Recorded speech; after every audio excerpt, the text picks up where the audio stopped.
Have you ever noticed how some people don't break down when they're burnt out? They just become quieter? They still show up, still reply, still finish tasks, still look fine from the outside. But inside, something has gone missing. Not energy, something deeper. Presence, joy, meaning. And what makes it dangerous is that nobody notices. Because you're still functioning. This is the kind of burnout that doesn't look dramatic. It looks like responsibility.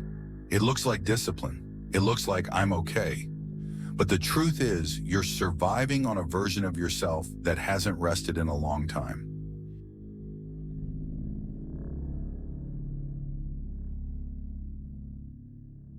In psychology, burnout is often described as more than tiredness. It's a state of emotional depletion, mental distance, and reduced sense of meaning in what you're doing. What's frightening is that the body can keep moving long after the mind has stopped feeling safe. So you become efficient, not alive. You become reliable, not present. And because you're still producing results, the world rewards you, while your nervous system quietly pays the cost.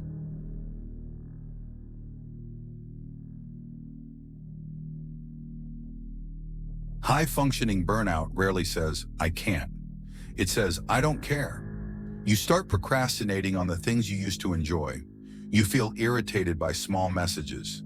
You dread conversations you used to handle easily. You don't feel sad in a clean way. You feel heavy. And the worst part is this. You start blaming yourself. You tell yourself you're ungrateful, lazy, weak, when actually you're depleted.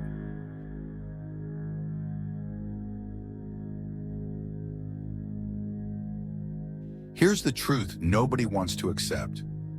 Burnout is not a motivation issue. It's a capacity issue. When your system has been overstimulated for too long, you don't need more discipline. You need less pressure. And if you grew up believing your worth comes from being useful, burnout becomes even harder to recognize. Because slowing down feels like failure. Rest feels like guilt. And you keep pushing until your mind starts distancing itself just to protect you.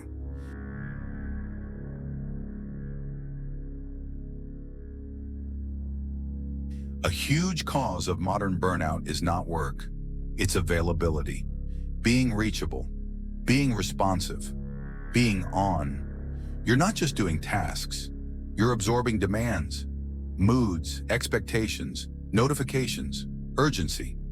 And slowly you train people to expect instant access to your mind.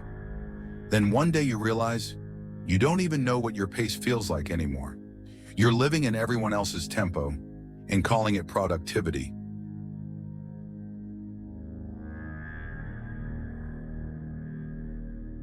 Psychologically, every reaction costs something. Every time you force a yes, every time you explain yourself to someone who isn't listening, every time you keep the peace by abandoning yourself a little. Burnout is often the result of 1,000 small betrayals of your own limits.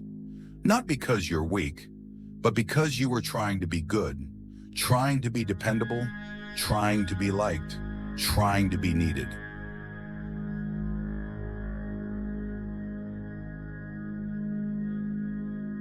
Viktor Frankl wrote, "Between stimulus and response, there is a space. In that space is our power to choose our response." If you're burnt out, that space has disappeared. Life feels like constant stimulus, constant reaction, constant demand. So the first step isn't to fix everything. It's to reclaim that space again, even if it's small. A slower reply, a delayed decision, a quiet, "not today." Because when you regain space, your nervous system begins to trust you again.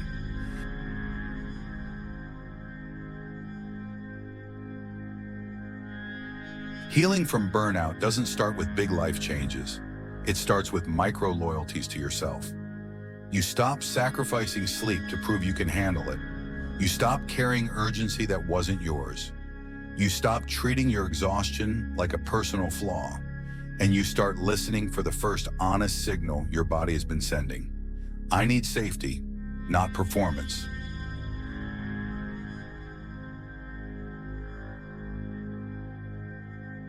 If you're functioning but empty, if you're productive but numb, you don't need to become a new person. You need to stop abandoning the one you already are. Because burnout is not proof that you're failing. It's proof that you've been strong for too long without enough recovery. Tonight, don't solve your whole life.